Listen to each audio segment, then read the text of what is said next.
Sakit, sakit, sakit. Kun Sang menepuk tangan Lu Yun dan memberi isyarat agar dia melepaskannya terlebih dahulu. Lu Yun lalu mendengus dan membuka telinga Kun Sang. Kun Sang mengendus keras dan berkata, ide saya adalah kita dapat menciptakan penghalang kekosongan. Dengan cara ini, kita mungkin menghabiskan setengah tahun di dalamnya, tetapi dalam laju aliran waktu nyata, itu hanya setara dengan masa lalu. Seperempat satu jam, setengah seperempat jam seperti ini. Tetapi ini mengharuskan Anda memiliki kekuatan spiritual yang cukup. Hehe, Lu Yun memandang Kun Sang sambil tersenyum, kalian bisa melakukannya, ide ini bagus. Kun Sang tersenyum mendengar pujian Lu Yun, lalu sering mengangguk dan berkata, menurutmu tidak apa-apa. Bukankah ini hanya masalah menciptakan penghalang kekosongan? Ini mudah. Bagi Lu Yun, ini bukan masalah besar. Tapi dia benar-benar tidak menduganya sekarang. Aneh untuk dikatakan, jelas Kun Sang dan Lu Yun harus dianggap musuh, tetapi setelah dipuji oleh Lu Yun, dia benar-benar merasakan pencapaian yang tidak bisa dijelaskan, dan dia bahkan mengangkat kepalanya tanpa sadar. Seberapa jauh? Sekitar 150 meter, tepat di depannya, loh, ada tempat yang terlihat seperti lapisan kabut. Lu Yun berkata, oke, kita akan menggunakan pesona kekosongan untuk menghemat waktu selama sisa perjalanan. Engah, mata Kun Sang melebar ketika mendengar ini, Tuan Lu, masih ada 3 tingkat lagi di depan. Sudah sulit bagi kebanyakan orang untuk membuat satu penghalang kekosongan. Setelah selesai, vitalitas mereka akan rusak parah. Sungguh mengerikan, bagaimana manusia bisa melakukan hal ini. Namun, Lu Yun sama sekali tidak menganggapnya serius dan berkata dengan tenang, apa? Menurutmu apa masalahnya? Ah, tidak, menurutku, ini agak terlalu menakutkan, kan? Lu Yun tertawa, menepuk pundaknya dan berkata, bagiku, itu tidak sulit sama sekali. Tidak masalah untuk mendapatkan 180 lagi.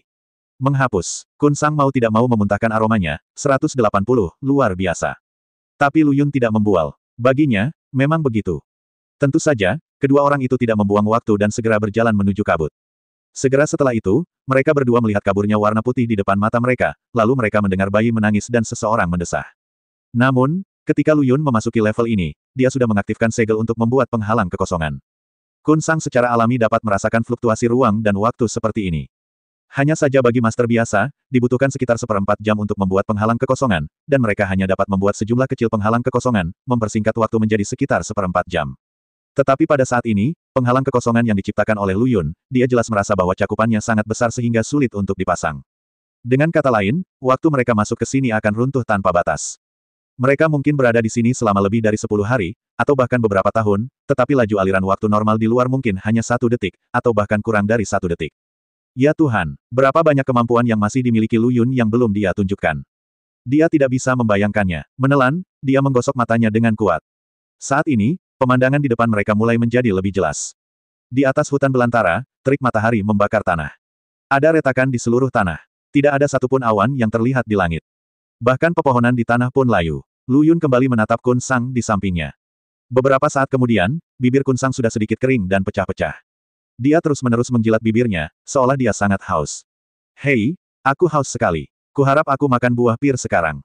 Lu Yun tersenyum dan berkata, manakah dari 17 pemicu ini? Kun Sang menggelengkan kepalanya, saya tidak tahu. Saat tempat ini pertama kali dibangun, Tun Hai dan Soul Eater yang melakukannya. Kami tidak terlibat. Mereka hanya memberitahu kami bahwa ada begitu banyak batasan di sini. Oh, ayo jalan-jalan. Tidak peduli apa yang dia miliki, itu hanyalah sepotong kue di depan Lu Yun. Namun, karena Lu Yun diberkati dengan kekuatan spiritual yang kuat, dia tidak akan terpengaruh sama sekali oleh lingkungan di sini. Ekspresinya tetap sama, tanpa perubahan apapun. Ketika Kun Sang melihat ini, dia memandang Lu Yun dengan rasa ingin tahu dan bertanya, Tuan Lu, apakah kamu tidak merasa haus sama sekali? Lu Yun tersenyum dan berkata, tidak. Aku sangat iri. Saat dia berbicara, matanya tiba-tiba berbinar. Dia menunjuk ke depan dan berkata, Tuan Lu, lihat, ada rumah jerami di sana. Sepertinya ada seseorang di dalam. Ayo kita ke sana dan melihat. Lu Yun tidak menolak. Kemudian, mereka berjalan ke sana bersama-sama. Ada pagar di luar rumah jerami, dan beberapa sayuran ditanam di dalamnya. Namun sayuran ini sekarang tidak memiliki bulu rumput yang tumbuh karena kekeringan. Pada saat ini, kelopak mata Kun Sang berdetak kencang beberapa kali, dan firasat yang sangat tidak menyenangkan menyebar di dalam hatinya. Dia punya firasat bahwa mereka mungkin tidak bisa mendapatkan air. Menekan rasa takut di hatinya, dia tetap berteriak ke arah rumah jerami, halo, apakah ada orang di sana? Setelah teriakannya, suara seorang lelaki tua terdengar dari rumah jerami, siapa itu? Saat berbicara, seorang lelaki tua telah keluar. Namun, pandangan sekilas ini membuat Lu Yun dan Kun Sang tertegun sejenak. Karena bibir lelaki tua itu berwarna merah darah. Matanya juga merah. Apakah orang ini meminum darah? Orang tua itu sepertinya merasakan bahwa keduanya memusuhi dia, dan dengan cepat menjelaskan, ini darah ayam, darah ayam. Kami benar-benar tidak punya pilihan selain meminum darah ayam untuk menghilangkan dahaga kami. Darah itu asin, akan menggumpal, dan rasanya amis, sehingga semakin banyak diminum, Anda akan semakin haus. Saat ini, Lu Yun juga menatap darah di mulut lelaki tua itu untuk membedakannya. Entah itu darah manusia atau darah ayam, dia hanya perlu melihatnya sebentar untuk mengetahuinya. Kemudian dia sampai pada suatu kesimpulan. Itu darah ayam. Setelah itu, Lu Yun menurunkan kewaspadaannya. Saat Lu Yun menurunkan kewaspadaannya, Kun Sang di sampingnya menjadi kurang gugup, tapi dia masih bertanya dengan suara rendah, Tuan Lu, kamu baik-baik saja. Lu Yun berkata, aman. Mereka ingin mengetahui apa yang terjadi pada tingkat ini, dan mereka hanya membutuhkan seseorang untuk bertanya. Sekarang mereka bisa ngobrol saja dengan lelaki tua ini. Lu Yun bertanya, Tuan tua, panas sekali, bisakah kita berdua masuk untuk menghindari panas? Orang tua itu tidak menolak mereka, dia setuju dan berkata, tidak apa-apa, kamu boleh masuk. Saat dia berbicara, dia sudah memberi jalan bagi Lu Yun dan yang lainnya, membiarkan mereka berdiri dan berjalan masuk. Ada juga seorang anak berusia 7 atau 8 tahun di ruangan itu. Mulutnya pecah-pecah karena kehausan, dan matanya sedikit terganggu. Di atas tanah tergeletak beberapa ekor ayam jantan yang baru saja disembelih dan diambil darahnya. Bibir anak itu juga berlumuran darah, dan dia terlihat sangat panik. Lu Yun menatap anak itu dan kemudian ke lelaki tua itu. Pada saat ini, lelaki tua itu tidak berdaya dan duduk di tanah sambil berpegangan pada tepi tempat tidur. Hei, terjadi kekeringan parah tahun ini. Makanan tidak bertambah, air tidak bertambah, dan orang-orang di mana-mana kelaparan. Jika ini terus berlanjut, saya tidak tahu berapa banyak orang yang akan meninggal. Orang-orang ini hanyalah NPC di dalam game. Mereka tidak memiliki perasaan terhadap orang yang mengontrol game tersebut, tetapi mereka, orang-orang di dalam game tersebut, lebih buruk daripada mati. Yang lebih menakutkan lagi adalah proses ini akan terulang terus-menerus, namun mereka semua mengetahuinya. Soul Eater dan yang lainnya akan menjadi terlalu kejam dan berlebihan demi kepentingan mereka sendiri. Melihat Lu Yun mengerutkan kening, Kun Sang hanya bisa menelan ludahnya. Tapi saat ini, dia diam-diam bersyukur karena dia tidak ikut serta dalam pembangunan tempat ini. Kalau tidak, apa yang terjadi di sini saja sudah cukup bagi Lu Yun untuk membunuhnya ribuan kali. Dalam perjalanannya, dia juga menemukan bahwa Lu Yun jelas merupakan seorang guru yang membenci kejahatan sama seperti dia membenci kejahatan. Apa yang menyebabkan kekeringan parah di sini? Jika menanyakan pertanyaan ini di dunia nyata, tidak ada bedanya dengan kenapa tidak makan daging cincang. Apa penyebab kekeringan yang disebabkan oleh bencana alam? Tapi tempat ini sudah diatur, artinya jika Lu Yun dan yang lainnya ingin lewat sini, mereka harus melewati misi utama di sini. Kekeringan parah ini pasti ada penyebabnya. Benar saja, setelah Lu Yun selesai bertanya, lelaki tua itu menghela nafas berat, hei. Desahannya yang panjang membuat Lu Yun merasa semakin aneh, mengapa kamu masih menghela nafas? Tuan tua, Anda mungkin tidak yakin, tapi kami dapat banyak membantu Anda. Begitu Lu Yun mengucapkan kata-kata ini, mata lelaki tua itu tiba-tiba berbinar, dan dia tiba-tiba mengangkat kepalanya dan melirik ke arah Lu Yun. Tapi setelah sekilas, dia menundukkan kepalanya lagi. Terlihat matanya dipenuhi keputusasaan saat ini. Haha, adik kecil, bagaimana kamu bisa menyelamatkanku? Lupakan saja, menyombongkan diri tidak akan berhasil. Melihat lelaki tua itu bertingkah seperti ini, Kun Sang sedikit tidak senang. Dia sudah sangat haus hingga tenggorokannya terasa seperti keluar asap. Selama masih ada alasannya, ia berharap bisa segera diselesaikan, agar mereka bisa segera meninggalkan tempat hantu ini. Hasilnya bagus, lelaki tua itu ragu-ragu dan ceroboh, dan menolak bicara.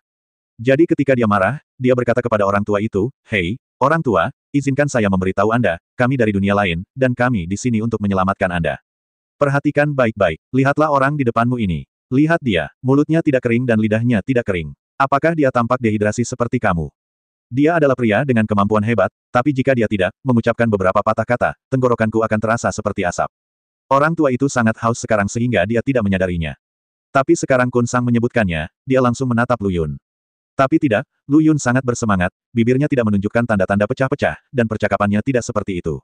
Namun saudagar Kun di sebelahnya mengatakan bahwa mereka datang dari dunia lain, namun lelaki tua itu tidak mempercayainya. Dia berkata, lalu kenapa kamu tidak bisa melakukannya? Sudut mulut Kun Sang bergerak-gerak hebat. Pertanyaan yang diajukan orang tua ini sungguh rumit. Tapi dia tidak punya pilihan selain menjawab, jadi dia hanya bisa mengertakkan gigi dan berkata, bisakah kemampuanku dibandingkan dengan orang lain? Jika mereka dewa, aku adalah seekor semut. Hei, Pak Tua, bisakah kamu berhenti bertanya begitu banyak pertanyaan? Tenggorokanku pecah. Aku sudah selesai merokok. Apakah kamu masih punya sedikit darah ayam? Di mana orang tua itu bisa mendapatkan darah ayam untuk diminumnya sekarang? Sekalipun tersedia, itu tidak akan diberikan kepadanya. Sekarang mereka bisa hidup 1 detik lebih lama. Saat ini, orang-orang akan saling berebut setetes air. Salah satu kakek dan cucunya terlalu tua, dan yang lainnya terlalu muda. Mereka tidak memiliki kemampuan bertarung dan hanya bisa menyusut di rumah ini. Terus terang, ketika seseorang ingin memakan manusia dan meminum darah manusia, keduanya hanyalah domba berkaki 2 yang menunggu untuk disembelih. Lu Yun melambai pada Kun Sang dan berkata, oke. Setelah mengatakan itu, dia melihat ke arah lelaki tua itu lagi dan berkata, Pak Tua, kami memang di sini untuk membantumu, dan tentu saja untuk diri kami sendiri. Kami ingin menyelamatkan temanku, jadi kami harus melewati duniamu. Meskipun lelaki tua itu masih ragu-ragu ketika mendengar apa yang dia katakan, dan bahkan mengira mereka berdua gila, kulit Lu Yun yang kemerahan dan mulutnya yang tidak kering masih membuatnya berpikir sedikit, jadi dia berkata, baiklah kalau begitu, saya akan mempersingkatnya. Mereka sekarang harus berusaha semaksimal mungkin untuk menjaga tubuh mereka tetap terhidrasi. Namun belum diketahui apakah dua orang di depan saya benar-benar bisa menyelesaikan masalah ini. Jadi dia berbicara, ternyata setahun yang lalu, semuanya berjalan lancar di sini, dan mereka semua hidup bahagia. Namun di awal tahun ini, seekor binatang pemakan mimpi kesusahan turun dari gunung. Binatang pemakan mimpi ini pada dasarnya ganas, jadi tentu saja orang-orang di sini ingin segera menyingkirkannya. Ternyata orang yang bertanggung jawab membakar Dream Eater adalah seorang pemabuk, awalnya dia disuruh untuk tidak minum dan disuruh membakar tubuh Dream Eater. Namun pada akhirnya, dia melakukan kesalahan karena mabuk dan membiarkan binatang pemakan mimpi itu kabur. The Dream Eater adalah monster yang bisa menelan mimpi orang, yang lebih penting, sampai batas tertentu, Dream Eater bisa mewujudkan mimpi orang. Setelah binatang pemakan mimpi melarikan diri, ia menciptakan lautan luas di dalam mimpi, menarik semuanya ke dalam mimpi. Dalam mimpi jika kebanjiran tentu saja mereka akan memohon agar tidak ada air. Impian seseorang tidak dapat mempengaruhi dunia. Impian 10 orang tidak dapat mempengaruhi dunia. Namun, tuntutan impian banyak orang akan menjadi kenyataan. Jadi, tidak ada air tahun ini. Sekarang seluruh daratan mengalami kekeringan, dan tidak ada setetes pun air di sumur yang jaraknya 4-500 meter. Mereka yang mampu bertahan hanya bertahan saja, atau menjadi anjing binatang pemakan mimpi. Orang-orang itu menghabiskan sepanjang hari menangkap orang hidup-hidup untuk memberi makan binatang pemakan mimpi, meminta binatang pemakan mimpi untuk membuat hidup mereka nyaman. Atau mungkin orang-orang itu saling memakan, menggunakan daging sebagai makanan dan darah sebagai air. Karena tempat tinggalnya jauh dari kota tempat tinggalnya, masyarakat biasa tidak bisa lagi berjalan di jalan tersebut, sehingga kakek dan cucunya terselamatkan dari nasib dimakan. Namun orang tua anak tersebut telah meninggal. Setelah mengatakan ini, lelaki tua itu tidak punya kekuatan lagi. Duduklah di tempat yang teduh untuk meminimalkan penguapan air. Lagi pula, satu-satunya yang bisa menunjukkan kekuatan bertarung sekarang hanyalah antek-antek para Dream Eater. Tidak ada orang lain, baik mereka dewasa muda, orang tua, wanita atau anak-anak, yang masih bisa bertarung. Mustahil untuk menangkap Dream Eater. Lu Yun mendengar ini dan berkata, sepertinya ini adalah plot utama kita, bunuh binatang pemakan mimpi itu. Ini bukan tentang membunuh. Tanpa diduga, lelaki tua itu dengan cepat meraih Lu Yun dan berkata, ini penyerahan diri. Jangan pernah membunuh Dream Eater. Jika Dream Eater masih hidup, semuanya bisa dipulihkan, dan orang mati bisa terlahir kembali. Tapi jika Dream Eater tidak mau mencabut kutukannya saat dia akan mati, orang-orang di sini tidak akan punya cara untuk menghidupkannya kembali. Orang tua itu meraih tangan Lu Yun dengan erat. Entah karena dia terlalu bersemangat atau karena terlalu dehidrasi. Tubuhnya tiba-tiba menegang, lalu dia terjatuh ke tanah dengan bunyi gedebuk. Lu Yun mencoba bernapas, dan sesaat kemudian, dia meninggal. Orang tua ini adalah NPC di penghalang ini, dan segala sesuatu tentang dia telah diatur.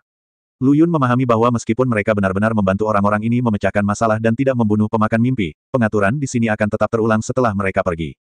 Meskipun dia mengerti bahwa ini bohong, Lu Yun masih merasa sedikit tidak nyaman. Setidaknya meskipun lelaki tua ini adalah seorang NPC, dia tidak mengetahuinya. Kakek, sudut mulut anak kecil itu bergerak-gerak, tapi dia tidak berani menangis.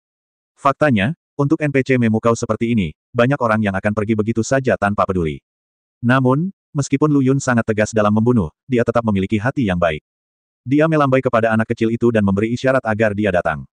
Ketika anak kecil itu datang ke sisinya, Lu Yun memeluknya dan berkata dengan lembut, bukankah kakekmu baru saja mengatakan itu? Selama kamu menyerahkan binatang pemakan mimpi itu dan membiarkannya membangunkan kehidupan bumi, kamu juga bisa membangunkan orang mati. Anak kecil itu menggigit bibirnya dan mengangguk.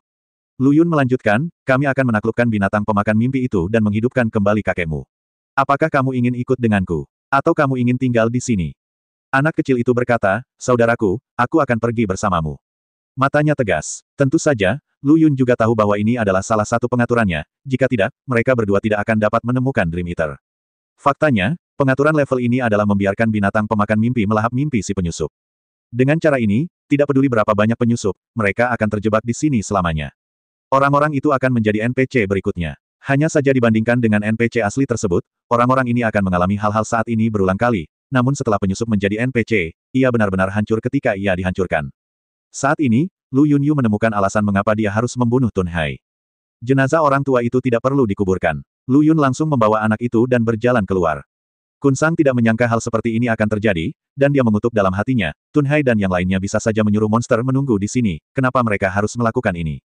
Jika tidak ada sesuatu yang sensasional, Lu Yun tidak akan marah. Tapi sekarang dia memiliki semua ini, bukankah Lu Yun ini sangat marah? Jika dia marah, dia akan mati. Namun, meski dia mengutuk dalam hatinya, itu tidak ada gunanya. Sekarang dia hanya bisa mengikuti Lu Yun dengan tenang. Dalam perjalanan, Lu Yun bertanya kepada anak kecil itu, siapa namamu? Saya. Anak kecil itu membuka mulutnya, tetapi untuk sesaat dia tidak dapat berbicara. Lu Yun tertegun sejenak, tapi dia langsung mengerti. Dia baru saja memikirkannya. Orang-orang di sini hanyalah NPC. Mereka hanya melakukan sesuatu sesuai dengan pengaturan mereka. Tentu saja, nama itu sudah tidak ada lagi. Lu Yun mengangkatnya dan berkata, tidak apa-apa, saudaraku, aku akan memberimu nama, oke. Oke, Lu Yun berkata, nama keluargaku Lu, jadi nama keluargamu juga harus Lu, dan namamu harus Lu Yu. Karena dunia mereka merindukan air, maka disebut Lu Yu. Kemudian mereka berjalan maju sejauh puluhan mil. Kun Sang tidak memiliki kemampuan Lu Yun. Dia sudah haus. Setelah berjalan sejauh ini dan terkena sinar matahari, dia hampir jatuh ke tanah. Lu Yun kembali menatapnya dan menghela nafas. Orang ini benar-benar bertanggung jawab. Namun, dia berjanji pada Kun Sang untuk tidak menyerah padanya, jadi Lu Yun masih berencana menyelamatkannya sekarang. Lu Yun tidak bisa membuat air dari udara, jadi dia hanya mengambil pakaiannya dan berlari ke depan secepat dia mengambil seekor ayam. Meskipun dia tidak bisa membuat air, lelaki tua itu memberitahu Lu Yun sebelum dia meninggal bahwa ada preman dari Dream Eater di kota depan. Orang-orang itu punya air. Segera, Lu Yun tiba di dekat kota. Sejumlah besar rumah muncul di sini. Namun, kini semua rumah remang-remang, dan tidak ada satupun yang menyala. Melihat ke arah tanah, Anda masih bisa melihat banyak mayat. Untungnya, ini adalah dunia NPC, dan mayat di sini tidak akan membusuk atau berbau busuk. Jika tidak, wabah penyakit mungkin masih merajalela di sini. Karena Lu Yun telah menggendong Lu Yu sudah lama tidak berlari, dan dia telah menambahkan sedikit darah ayam sebelumnya. Meskipun mulutnya masih kering, kondisinya jauh lebih baik daripada Kun Sang. Lu Yun melihat ke depan dan berkata, Lu Yu, kapan kita akan menemukan tempat tinggal para pecundang itu?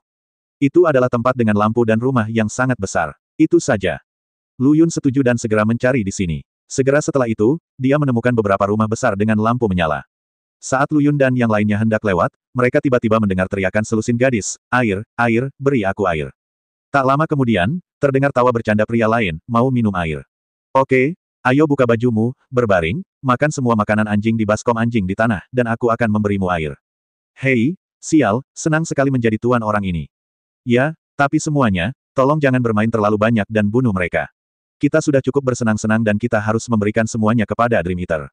Yah, itu benar. Sayang sekali. Ini sangat tampan hari ini. Bagaimana jika Master Dream Eater memakannya besok? Kita bersaudara masih bisa bersenang-senang.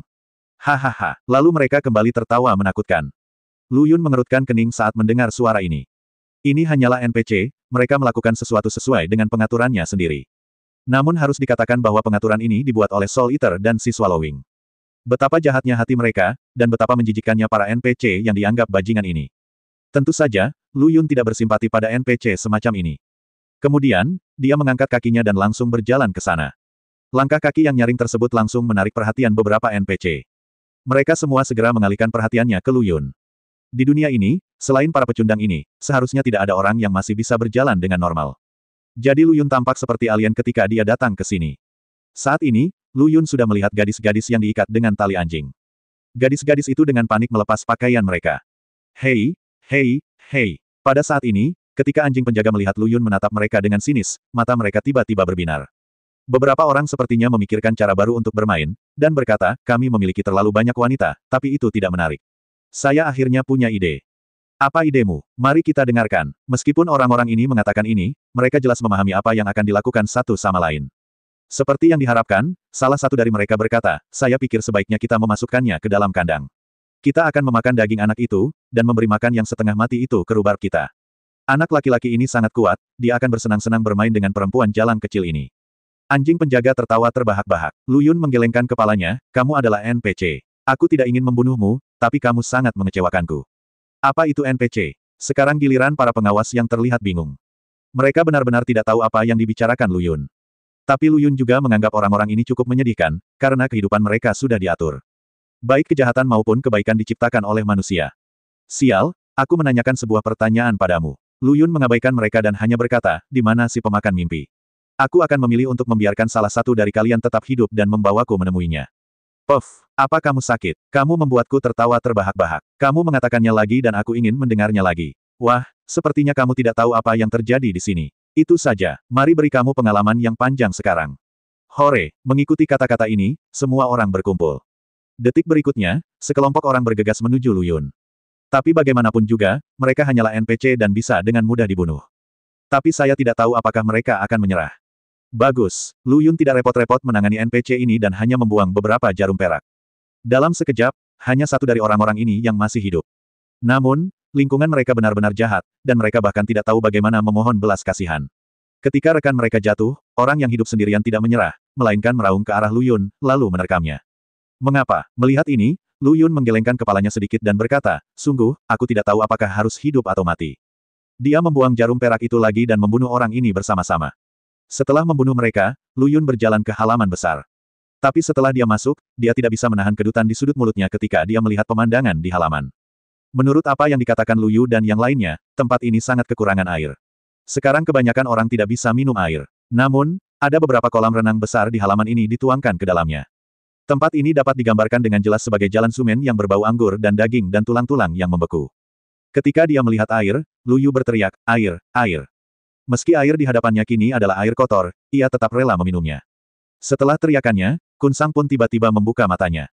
Setelah berjuang untuk melepaskan diri dari Lu Yun, mereka berdua bergegas ke arahnya. Lu Yun menghela nafas, berjalan ke pintu, dan melepaskan gadis-gadis di dalam sangkar. Gadis-gadis yang sama menjatuhkan diri ke samping kolam renang dan mulai minum seperti orang gila.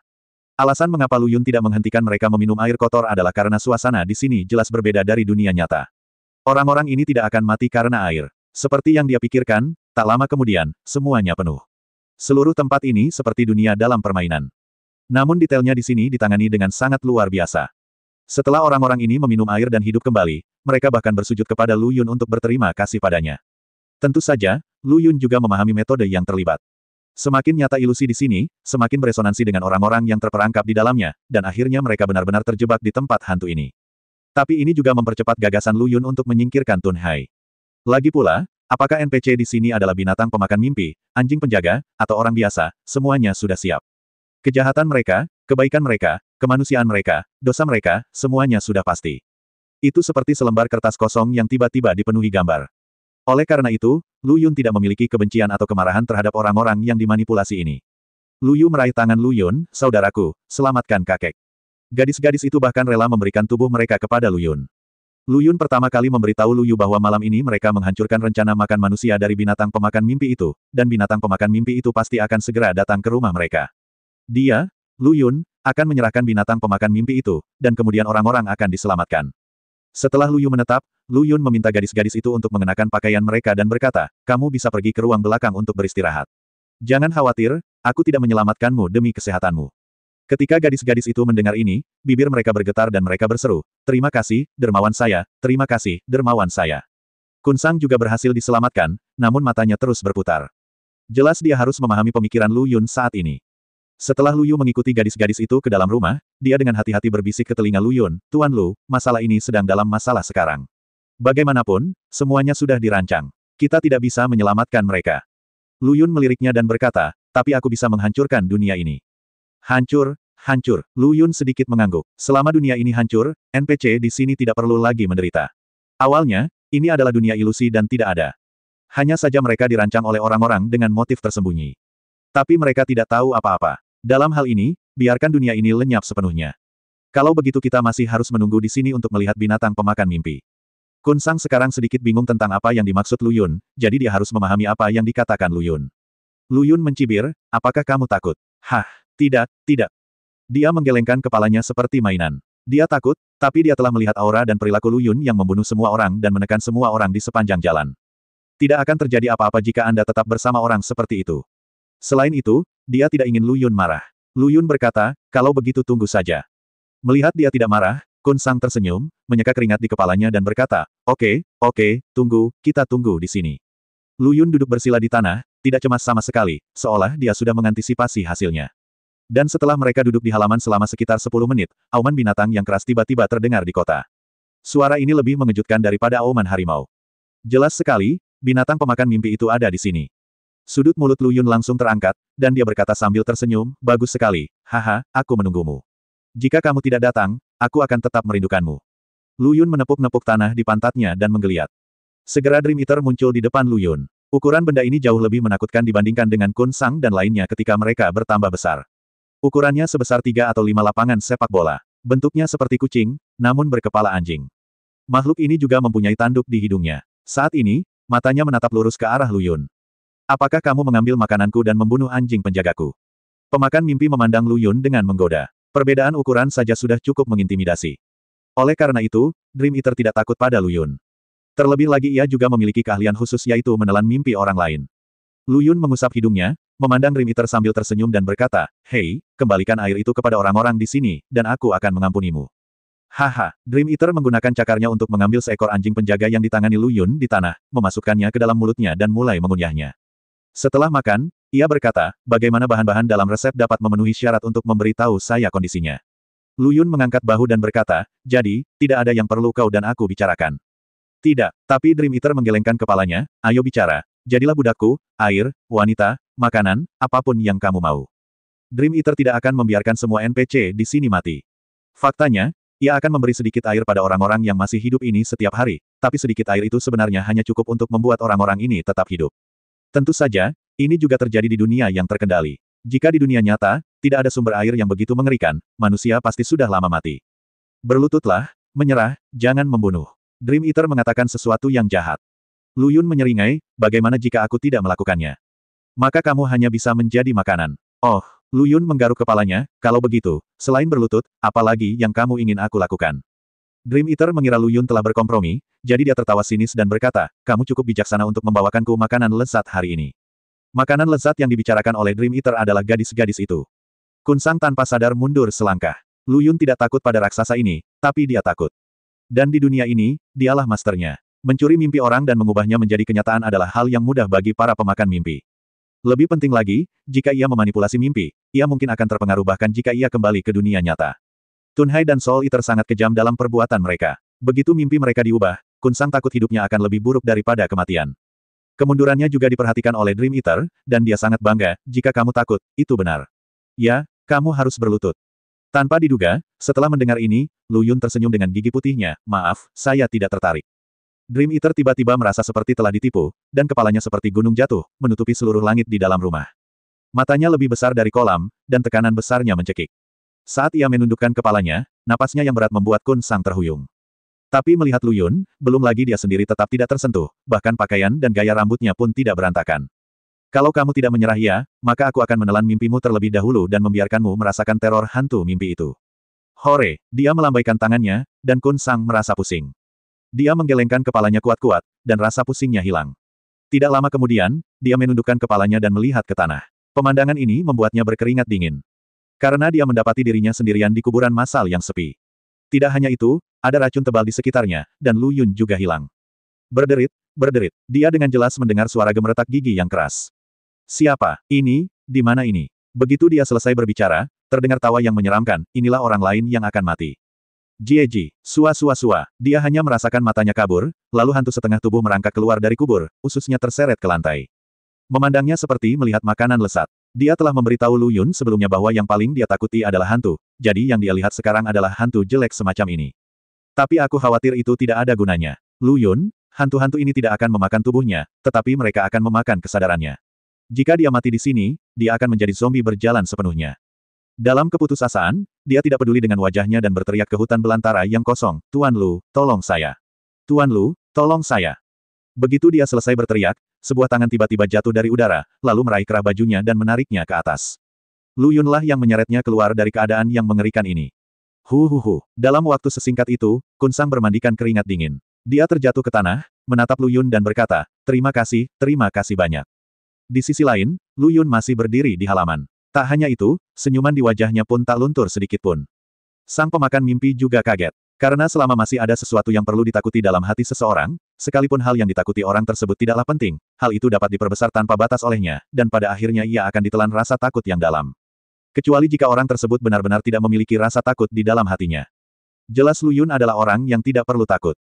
Dream Eater menggelengkan kepalanya dengan ngeri dan berkata, ini tidak mungkin, ini sama sekali tidak mungkin. Bagaimana mungkin ada orang di dunia ini yang tidak takut pada rasa takut? Bagaimana bisa ada orang yang tidak takut? Lu Yun melirik ke arah Dream Eater dan berkata dengan tenang, ada banyak hal yang tidak kamu ketahui, dan itu bukan satu-satunya hal yang tidak kamu ketahui. Dream Eater, sangat mudah bagiku untuk menghancurkanmu. Hehehe, tak disangka, setelah mendengar hal tersebut, sang Dream Eater tertawa terbahak-bahak. Lu Yun juga mengendus, apa yang kamu tertawakan? Dream Eater berkata, apa yang kamu tertawakan? Aku menertawakanmu karena sombong. Tidakkah menurutmu tidak akan terjadi apa-apa jika kamu tidak takut? Ia sudah mempertimbangkan untuk menghancurkan Lu Yun, jadi ia perlahan mengangkat kakinya dan menginjak tubuh Lu Yun. Ledakan. Tapi begitu kakinya mendarat, ia ditahan oleh Lu Yun. Kemudian Lu Yun perlahan mengangkat kepalanya, mengendus dan berkata, itu saja. Apakah kamu punya trik lain? Mari kita gunakan bersama-sama. Saya ingin melihatnya. Ledakan. Lu Yun mendorong dengan kuat, dan Dream Eater segera jatuh ke tanah. Ketika beberapa orang yang bersembunyi di dalam rumah melihat situasi ini, mereka semua bergegas keluar karena terlalu menakutkan. Untuk mengendalikan binatang pemakan mimpi ini, para NPC ini harus memobilisasi seluruh kota untuk mengendalikannya, oke. Di sisi lain, Lu Yun baru saja mengangkat tangannya dan mendorong, dan binatang pemakan mimpi itu jatuh. Siapa lagi yang mempunyai kekuatan seperti itu?